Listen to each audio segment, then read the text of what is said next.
Start recording. Yeah, so our lesson for today is about subject and content of art, and what we will tackle about what are the common subjects and contents of artworks na ginagamit ng mga artists, no, throughout the time. So art is composed of three basic components, and art subject, the form, and the content. The subject of art refers to the main idea that is represented in the artwork, and it can be thought of as the what, no? The what in a piece of art, the topic, focus, and image. Ibig sabihin, the subject, form, and content is ano yung meron, no? Anong meron doon sa isang artwork. Yan yung pinaka sinasagot niya in the question of what. So, the answer is will be the topic, the focus, or image na nakapaloob doon sa isang artwork, no? This is more on the visual artworks. Ibig sabihin, katulad ng painting, sculpture, ayan, performances, ayan. Yung mga auditory na mga artwork katulad ng music, hindi natin ganong natatackle yung yung what is inside the art, no? Yung visual aspect. Kapag ka mga visual o mga auditory art o yung mga pinapakinggan ng mga sining, we will more of understanding the lyrics, no? Or ano yung sinasabi ng mga lyrics o ng mga words na ginamit doon sa artwork na yun. So now, let's focus first on the visual arts, katulad ng painting, ayan, katulad ng mga performances, katulad ng mga film, movies, ganon. So, the most common subject of art include people. Yan, marami, syempre, yung tao, we are the creators of art. So, madalas din sa mga subject natin is tao, katulad natin, no? So, o tayo bilang tao, yun yung subject natin or yung laman no or yung content ng ating mga artwork, no? And narinig niyo ba ako diyan? Ayan. So, and ang tawag natin doon is portraiture, no? Portraiture o yung mga portrait yung tawag natin sa ganyan. Yung arrangement of objects or still life o yung mga bagay na hindi gumagalaw, ayan, arrangement of objects yung tawag natin. And the natural world are the images or mga subject ng artworks na yung bare, no, yung nature world, yung mga landscapes, yung mga sceneries, ayan, itsura, mga events, yun yung naging subject ng artwork, mga subject ng drawing, subject ng paintings, yan, ng pelikula, and so on. And then we also have the non-objective type of subject, which is yung abstraction o yung abstract art. Wala siyang non-objective. Wala siyang parang dito, wala siyang pinagmulan, wala siyang pinanggalingan. Ayan, basta they created the art. So, isa-isahin natin 'yan. Art is composed of three basic components na ngayon paglalabanan yung tinatawag nating types of subject and the kinds of subject. Yung types of subject, huwag kayong malilito diyan. Type of subject matter refer to the different categories or genres of art like still life, landscape, portraiture, nature, or abstract art. Yan yung types, no? Anong type ng art yung ginagawa mo? Mahilig ako sa still life. Ibig sabihin, mahilig siya mag-drawing ng mga object na naka-steady o yung naka-arrange, hindi gumagalaw, pinipainting niya yon. Pag sinabi naman, ano namang type ng artwork yung gusto mong i-drawing? Mahilig ako magpinta ng mukha ng tao. So it's more on the portraiture, mga tao, mga hayop, ayan, mga may buhay na nilalang.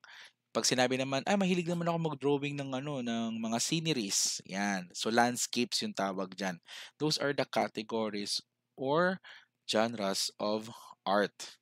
No, yung iba naman, mahilig lang ako mag-abstract. Ibig sabihin, gagamitin lang niya yung mga paint, no? And basta ikukumpas niya lang yung kamay niya. So that's the type, no? Genres, categories of artwork. Yung kinds of artwork naman is refer to the specific focus and content of an artwork, such as the human figure in figurative art. So, kung ano yung focus o yung laman yun naman yung kinds, 'di ba?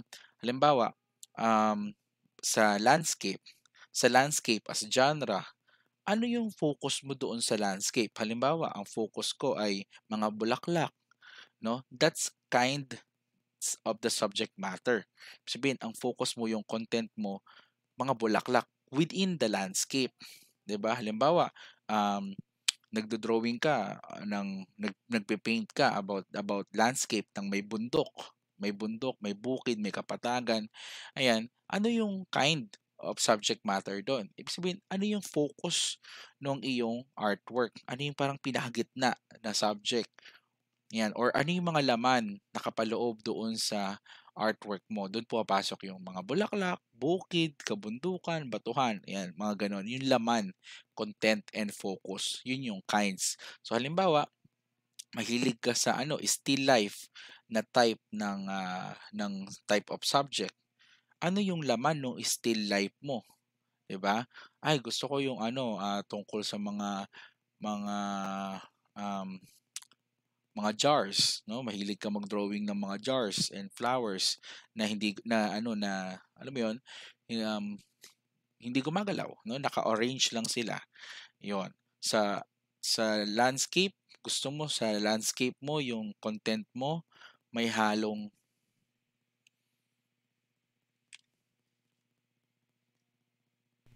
teka lang,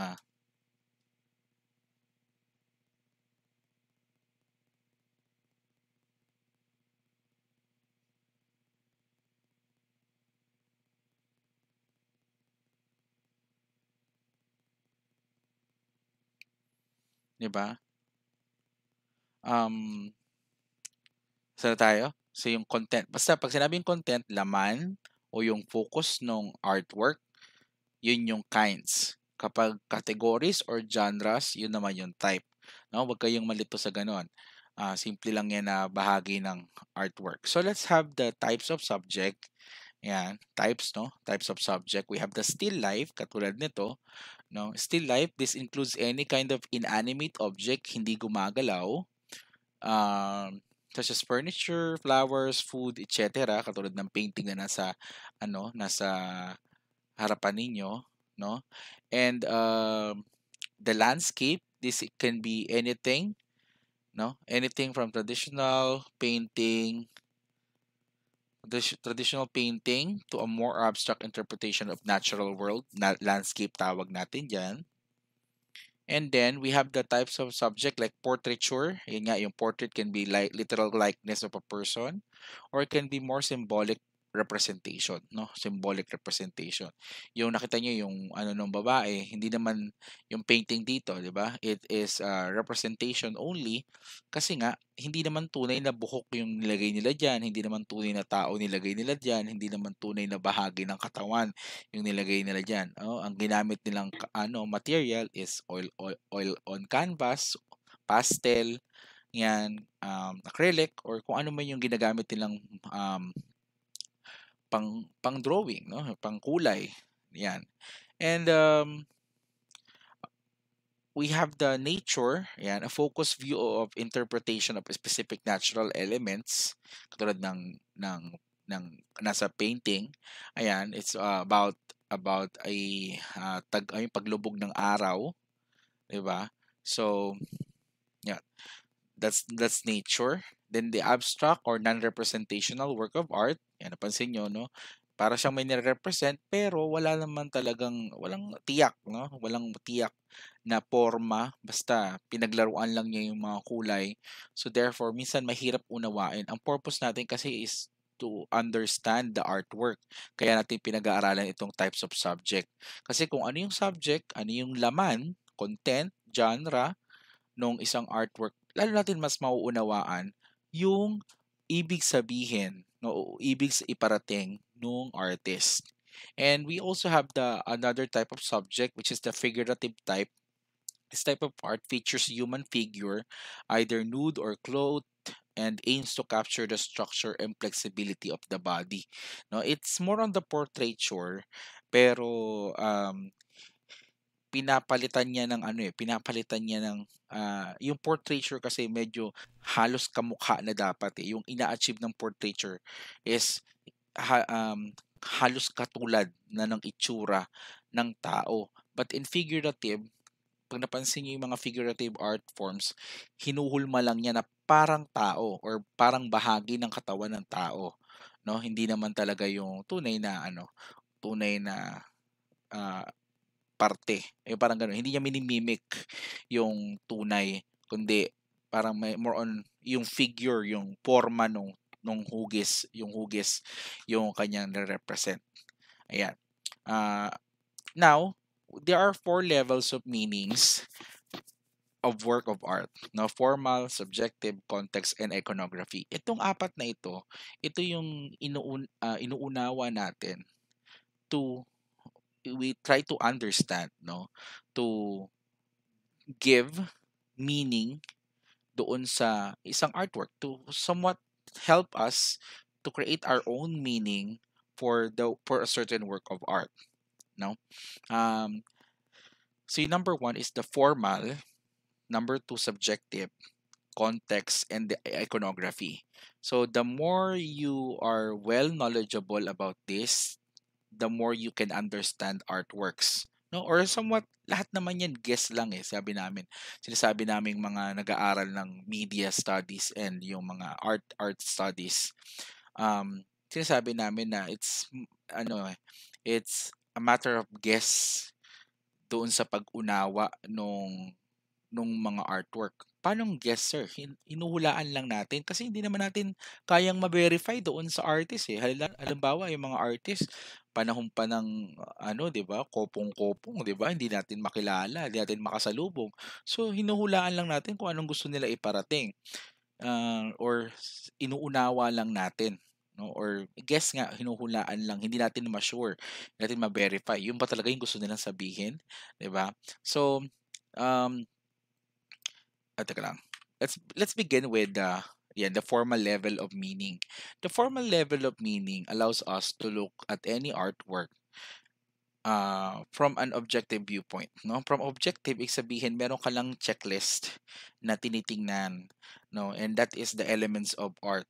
Yung mga linya, mga kulay, mga shadow, no? Yung value, kung paano tumama yung liwanag doon sa painting, ano yung light part, ano yung dark part, yung movement ng kamay, yan. Like in this example of Mona Lisa by Leonardo da Vinci, 'di ba? So, when we see any object, we can immediately understand its form. No? Yung form o yung physical attributes of size, shape, and mass, for instance, with art, this may at first appear to be simple.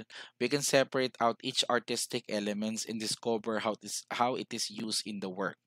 The importance of the formal level of meaning is that it allows us to look at any artwork from the objective viewpoint. So, ibig sabihin, yung formalities ng artwork, yung forms ng artwork, yung tinitingnan natin, and we will try to comprehend about it and realize something or make a guess based on the physical attributes ng mga elements of design. Now, for example, yung sa mukha ni Mona Lisa, no, we can see na, yun nga, sabi nga, famous si Mona Lisa because of kawalan niya ng kilay, 'di ba? So, um, that's against the form, no? That's against the idea is it against the form kasi kung mukha ng tao 'yan, dapat may kilay 'yan. So, we can give or we can get something from that. Ba't walang kilay si Mona Lisa? 'Di ba? Ikaw isipin mo. Sa tingin mo, ba't walang kilay si Mona Lisa? No. So ngayon, you can get connotations, you can think of ideas kung ano reasoning, bakit kaya walang ganyan yan, 'di ba? And that will that will contribute to the form or level of form or formal level of meaning.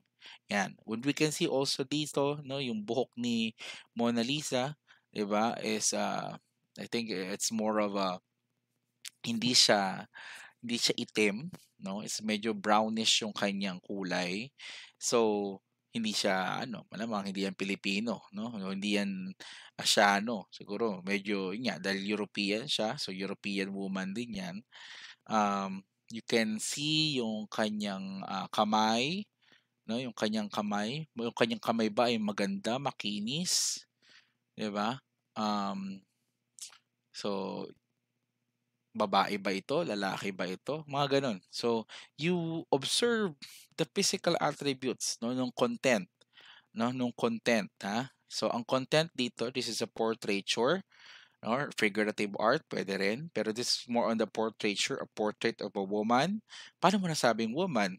Because of the because of understanding, no, or analyzing rather the forms na nandoon sa artwork. For example, yung kanyang kamay, yung kanyang buhok, yung kanyang labi, yung kanyang ilong. So, yung mga bagay na yun, yung tinignan mo para ma-realize mo, babae ito. No? This is about a portrait of a woman.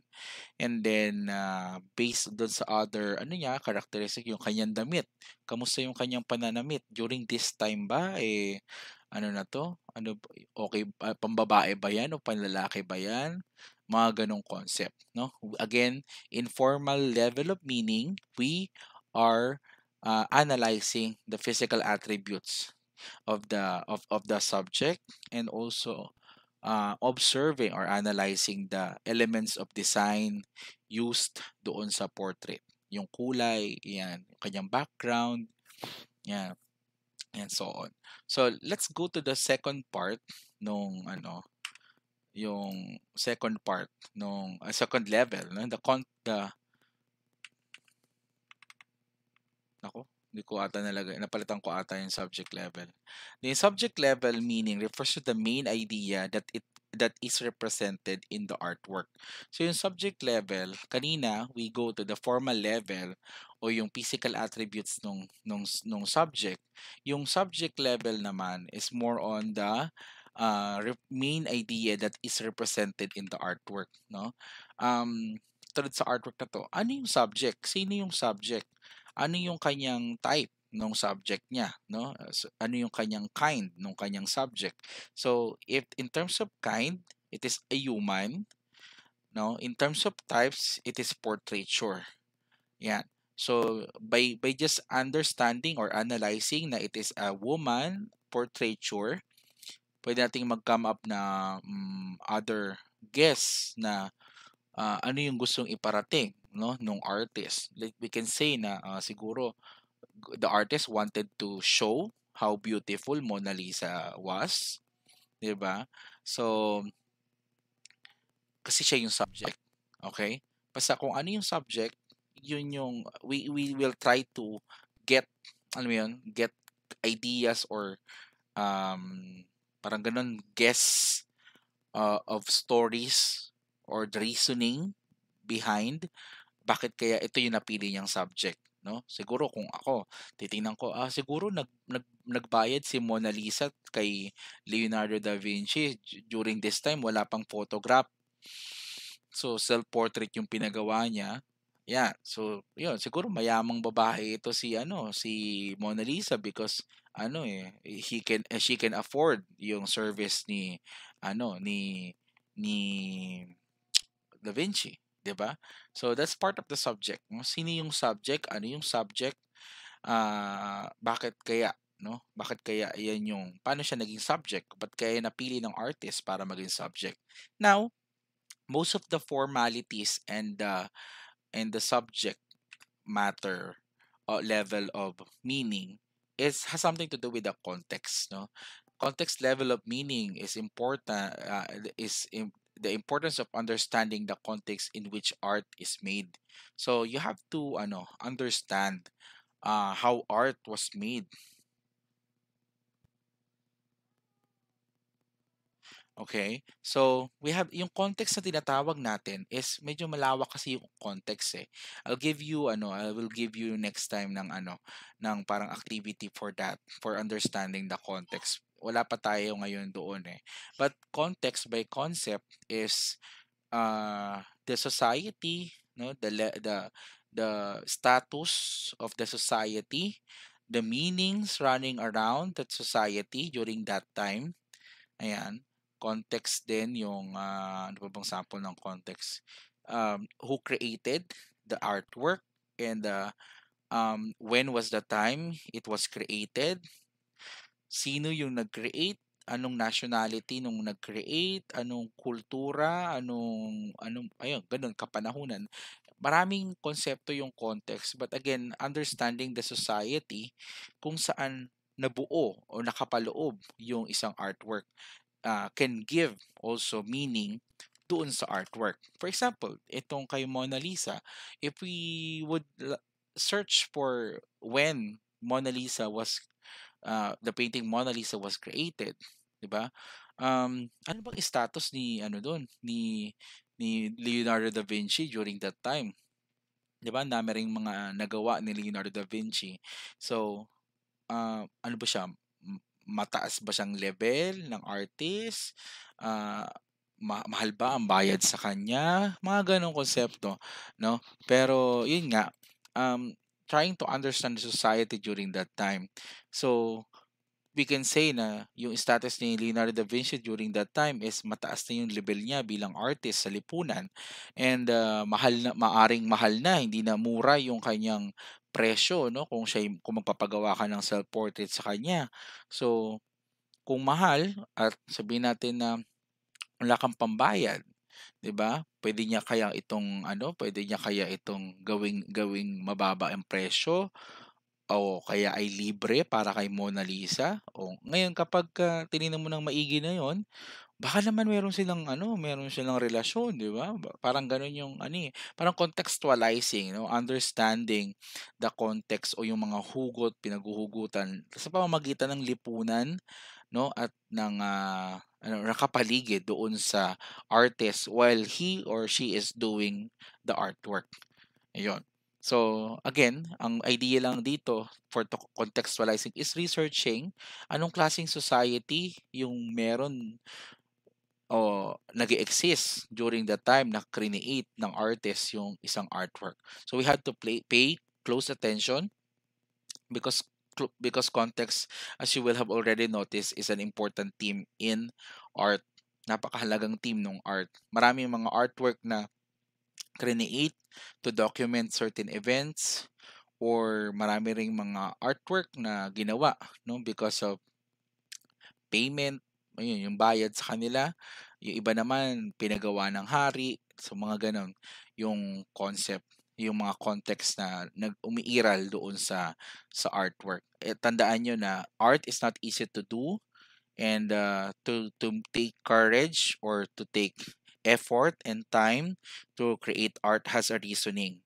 Yun yung inaalam natin in order for us to understand more about the certain art.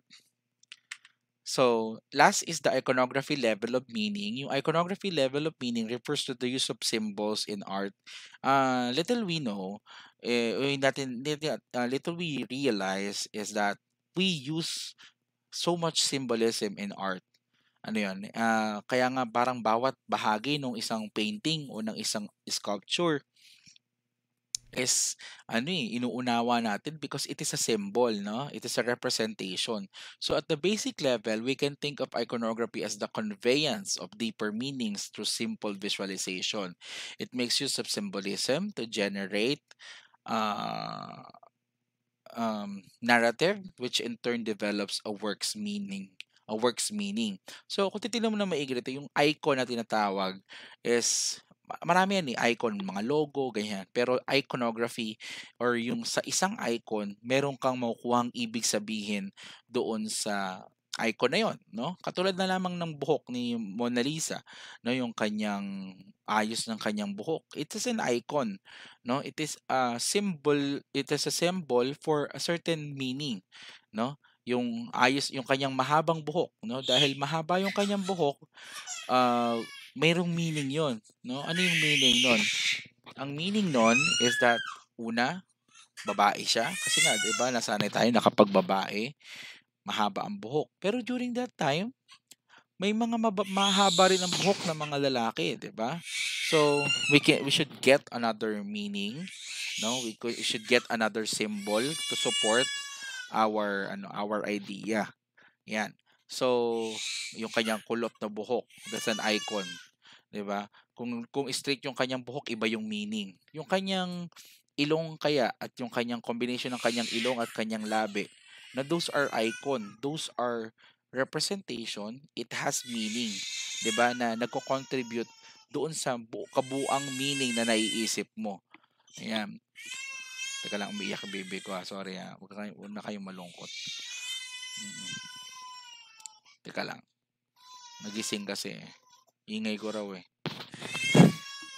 Anyway, so um marami yan. Parang ang concept is there are so much symbolisms running around, no, in our society. Katulad na lamang ng kulay, 'di ba? Yung kulay pula. It's a symbol for katapangan, 'di ba? Katapangan, katatagan, mga ganyan. The blue is a symbol for for kapayapaan, 'di ba? Kapayapaan, at kagitingan. Oh, katatagan, mga ganyan. Yung triangle, yung shape, yung bilog, 'di ba? Yung circle, kapag may circle, it's a symbol for unity, 'di ba? Maraming symbol na ginagamit ang artwork. For example, dito sa artwork na ito, ano yung mga symbolic, yan, parang mga simbolo na ginamit dito sa Mona Lisa. Katulad nung kanyang kamay, no, yung kanyang kamay, it's a symbol. It's an iconography. Pinapansin mo yung kanyang kamay, hindi kamay pang lalaki, 'di ba? Ang kinis ng kanyang kamay eh, 'di ba? So, kapag makinis yung kamay, it's a symbol, and then it has a meaning. Ayun. So yung kanyang pananamit, yung kanyang kasuotan, no, yung fashion na tinatawag, it's a symbol, 'di ba?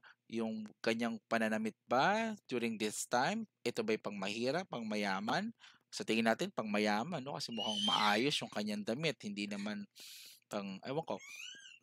Ang tingin ko kasi parang elegante yung kanyang itsura. So, pwede kong sabihin na mayaman na tao ito, no?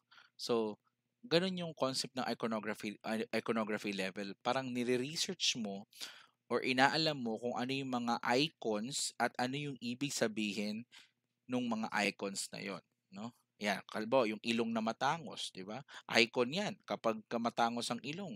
More on Asian, more on ano 'yan, European 'yan, American, 'di ba? Pagkapango ang ilong, Pinoy 'yan, 'di ba? Ganun yung concept natin, 'di ba? That's an icon. Yun yung katotohanan, akala mo lang hindi totoo 'yun, pero totoo 'yun. Kapag pango ang ilong, 'di ba? Ah, may-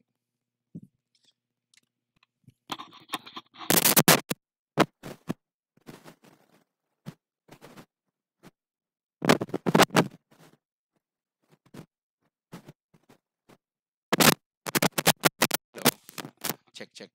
Ayan. So, gano'n, no? May mga icon na nagra-run sa society natin, and it has a meaning. You just have to parang learn the meaning of those icons. Yan. So the level of meaning in art is important in understanding the message that the artist is trying to convey. So, yung level nun, from the formal to the subjective to the context hanggang sa mga icons. Yan, yung apat na yan, by learning or understanding those icons, or rather understanding those levels of meaning, we can understand the message that the artist is trying to convey. By analyzing the subject, form, and content of a work of art, we can gain deeper understanding of its meaning. 'Di ba? So, ganun natin inuunawa yung ibig sabihin nung mga artwork, no, nakikita natin. Hindi lamang ito artwork, no, hindi lamang ito applicable sa artworks, no. Sabi ko nga sa inyo, art appreciation is not really about the art itself, but rather the performances and actions of the people, 'di ba? So pwede rin 'yan by analyzing the forms, the subject, the context, and the iconography, no. Pwede mo ring maunawaan kung ano yung nararamdaman o gustong sabihin o gustong i-convey na message ng taong kaharap mo, no, ng taong kausap mo. So, ayun. So, Now, activity for this week is we call it understood. Understood? Question yan. Naunawaan mo ba? Parang ganon. So, what you have to do for this week is look for an artwork online. Yan. As much as possible, I don't want any artwork to be used by two students. So, please, wag kayong magkopyahan. Paunahan kayo or whatever. Find a unique. No? Look for something unique, true, and existing artwork. No? Not AI generated. Pwedeng nag-exist pero hindi dito sa Pilipinas pero nasa ibang bansa. Pwede yon, no? Basta artwork siya na nag-exist at yan nga. Ikaw lang dapat meron nun sa klase ninyo. Okay? Then print it on a 4R size photo paper. Pwede ring sa bond paper para mas tipid, para mura lang. 4R, parang I'm not sure yung size pero parang 4 inches yung ano yan, yung lapad niyan. Parang kalahating bond paper ata or mas maliit. Parang ganon. So, ngayon, glue it on a coupon band. Ayan, sa coupon band, sa bond paper ninyo, idikit niyo 'yon. Kung naalala niyo yung yung bond paper na ginamit last time, ganun din yung setup ngayon. So, 8.5, 8.11, ay 8 by 11 inches yung size or letter size, 1 centimeter yung border from all sides. Okay? Tapos meron yung pangalan nyo, 'di ba? Ngayon, ang gawin ninyo is harap-likod siya. Sa harap, dun niyo ididikit yung picture nung painting or ng artwork na napili ninyo. Pwede po yung sculpture. Halimbawa, may sculpture, Statue of Liberty, no? May picture ka ng Statue of Liberty. Idikit mo, no? Yun. Yun yung uunawain mo. Pero sinasuggest ko sana is more on paintings yung hanapin ninyo. Okay? More on paintings and then idikit nyo sa harapan. Then sa gilid nun may natira pang space, 'di ba? Pwede mong i-portrait, pwedeng landscape yung orientation ng gagawin mo. After pasting it, ayan, tatanggalin ko yung ano ba 'to? Yung tawag dito, yung mukha ko. Ayan.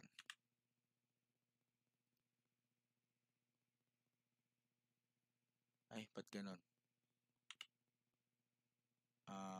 From current slide. Wait lang ha. Yan. So, ngayon, after pasting it, write your personal understanding about your chosen artwork. Okay? In 300 plus word essay written from the front and the back of the bond paper by analyzing the subject, form, and content of your selected work of art. So, analyze nyo yung subject, yung form, yung content of your selected work of art. Ayan. And then, bigyan niyo ako ng ano yung understanding niyo, no? Paano niyo nauunawaan or ano yung naunawaan niyo sa tingin yung mensahe nung artist through the artwork that you have chosen. Okay? So, essay yan, 300 plus word essay written from the front and the back. Kasi kulang yung harapan eh. Kulang yung harapan. So, more likely, gagamitin niyo yung likuran. Ayan. Kung tingin niyo kasya naman sa likuran, pwede namang sa likuran na kayo magsimula ng sulat, pero handwritten po 'yan. Okay? So, um, kayang-kaya niyo na 'yan. Okay? So, look for artwork online, print it, cut it, paste it sa bond paper, and then write your personal understanding.